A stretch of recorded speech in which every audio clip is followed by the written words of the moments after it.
Olá, turma! Nessa aula, a gente vai falar de notação científica. Aqui a gente vai falar da importância da notação científica e no final dessa aula a gente vai aprender a representar um número qualquer usando a notação científica. Bom, acontece que no meio científico é muito comum nos depararmos com grandezas cujos valores são expressos usando potência de 10. Isso porque esses valores podem ser ou números muito altos ou números muito baixos. Uma observação importante é que a gente considera grandeza tudo aquilo que a gente pode contar, o que a gente pode medir, como por exemplo, velocidade, força, massa, volume, grandezas que vocês já estudaram ou vão estudar ainda. E aqui eu poderia citar vários outros exemplos, de grandezas. Então é só lembrar que grandeza é o que a gente pode contar ou que a gente pode medir. Essa palavra ela vai aparecer com uma certa frequência nas nossas aulas. Bom, vamos contextualizar um pouquinho. Para isso, eu vou colocar aqui uma figura, a figura de um átomo. Na estrutura atômica, a gente tem 3 partículas importantes aqui para destacar: os prótons, os nêutrons e os elétrons. Eu quero dar ênfase para 2 dessas partículas, que possuem uma propriedade chamada carga elétrica. Carga elétrica é uma grandeza que vai ser estudada por vocês lá no 3º ano, na parte da física chamada eletricidade. Mesmo quem nunca estudou eletricidade tem uma ideia do que seja, até porque a gente usa a eletricidade para facilitar o nosso dia a dia, certo? A carga elétrica ela é responsável, pelo surgimento da eletricidade. Vocês vão entender isso com mais detalhes lá no 3º ano.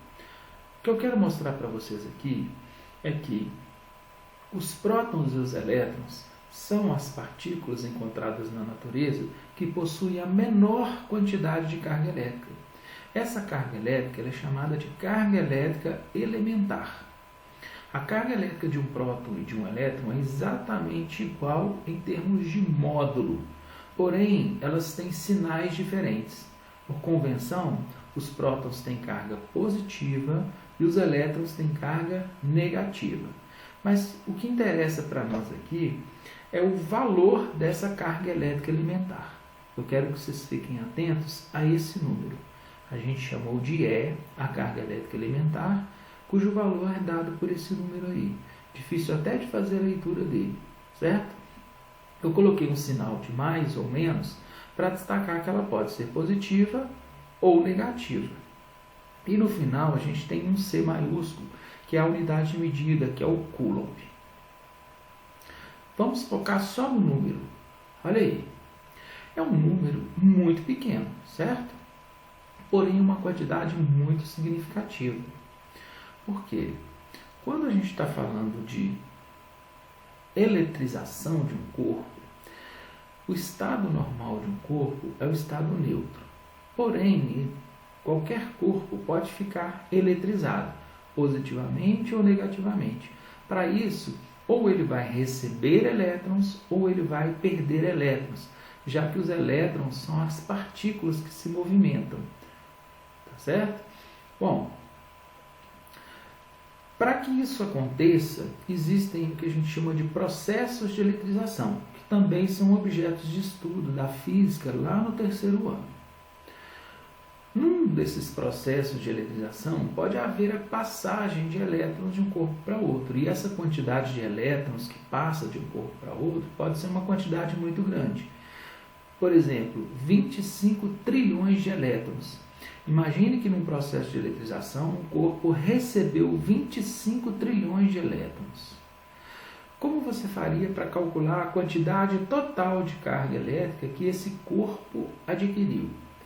O cálculo é simples. Basta você pegar o número de elétrons que o corpo recebeu e multiplicar pela carga elétrica que cada um elétron tem, que é a carga elementar. Então, eu estou chamando aqui de Q a quantidade total de carga elétrica que o corpo adquiriu. O cálculo é relativamente simples, ou seja, uma multiplicação que todo mundo sabe fazer.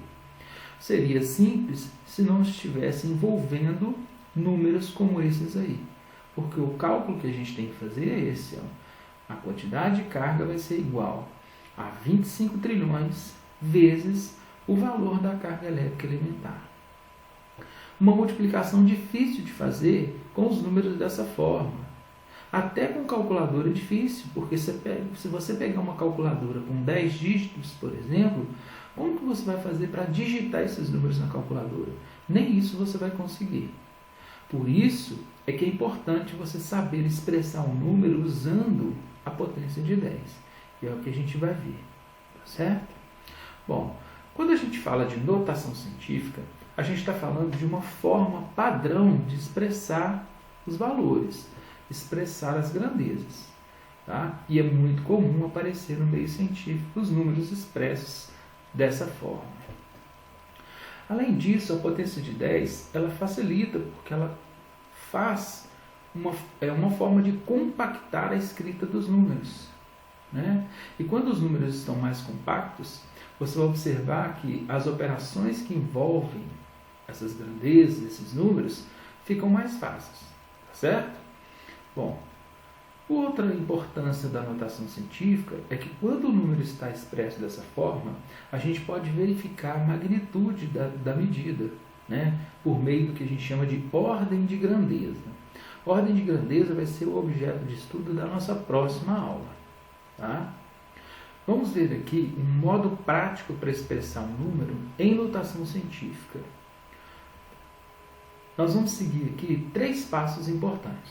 Primeiro, desloca-se a vírgula até encontrar um número que aqui a gente vai chamar de A, compreendido entre 1 e 10, incluindo o 1, ou seja, 1 menor ou igual a A, que é menor ou igual a 10. Olha, eu falei incluindo o 1. Quando eu falo incluindo o 1, é por isso que eu coloquei ali o sinal de menor ou igual. Quer dizer que o A ele pode ser igual a 1, mas ele não pode ser igual a 10. Tá certo?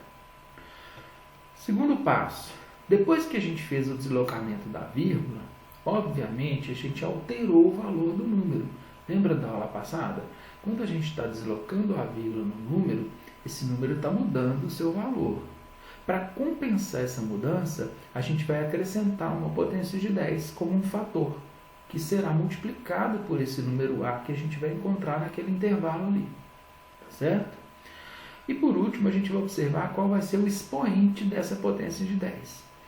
A base a gente já sabe que é 10. Falta acrescentar o expoente. E o expoente vai ser dado pelo número de casas que a vírgula for deslocada. Tranquilo? Então, na potência de 10, os nossos números, as nossas grandezas, elas vão ficar com essa cara aí, as medidas. Olha, um número A multiplicado por uma potência de 10. Tá certo? Lembrando que o número A ele vai estar nesse intervalo entre 1 e 10, incluindo o 1 e excluindo o 10. E o nosso expoente B é um número inteiro, ou seja, pertence ao conjunto Z. Tá certo? Vamos para um exemplo. Nós temos 2 casos. No primeiro caso, a gente vai considerar os números maiores do que 1, como os 750 mil do exemplo. O que a gente vai fazer? Seguir os passos. Então, a gente vai ter que colocar esse número naquele intervalo, entre 1 e 10. Esse é um número inteiro. Todo número inteiro ele tem uma vírgula totalmente à sua direita, que eu vou destacar aqui. Tá vendo? Só que essa vírgula ela vai ter que caminhar e ficar entre o 7 e o 5, para que eu tenha o número 7,5, que vai estar entre 1 e 10. Para isso, ela vai ter que andar 1, 2, 3, 4, 5 casas para a esquerda. Olha, quando eu andar 5 casas para a esquerda com a vírgula, aí eu vou chegar no número 7,5. É um número menor do que o que eu tinha. Eu tinha 750 mil, agora eu tenho 7,5. O número diminuiu bastante. Então, são números diferentes.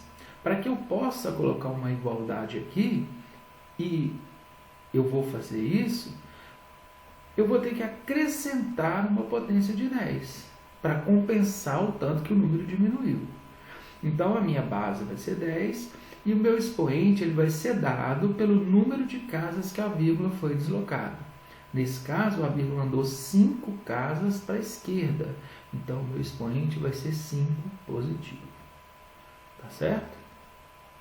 No segundo caso, eu tenho o número 28 centésimos de milésimo. Um número bem pequeno. A gente vai fazer a mesma coisa, deslocar a vírgula. Nesse caso, a vírgula já está bem clara para a gente, né? O que eu vou fazer é colocar a vírgula entre o 2 e o 8, para eu chegar naquele intervalo. Lembram? Entre 1 e 10. Para isso, a vírgula vai ter que andar 1, 2, 3, 4 casas, só que agora para a direita. E aí eu vou chegar no número 2,8. Então, agora eu tenho um número bem maior do que o que eu tinha antes. Para eu compensar esse aumento e manter a igualdade, eu vou acrescentar a minha potência de 10. Tá certo? E agora eu vou observar o número de casas que a vírgula foi deslocada para a direita e colocar o expoente negativo na minha potência de 10. Tranquilo? Vamos reforçar isso aqui então? Então, olha só. Eu tenho o número 750.000 igual a 7,5 vezes 10 a 5. O que foi feito? O número de casas que a vírgula foi deslocada para a esquerda indica o expoente positivo da potência de 10. Vamos frisar? Vírgula deslocada para a esquerda, expoente positivo. O número de casas que ela andou indica o expoente. Tranquilo? Então, olha só. 5 casas para a esquerda, expoente 5 positivo. Fechou?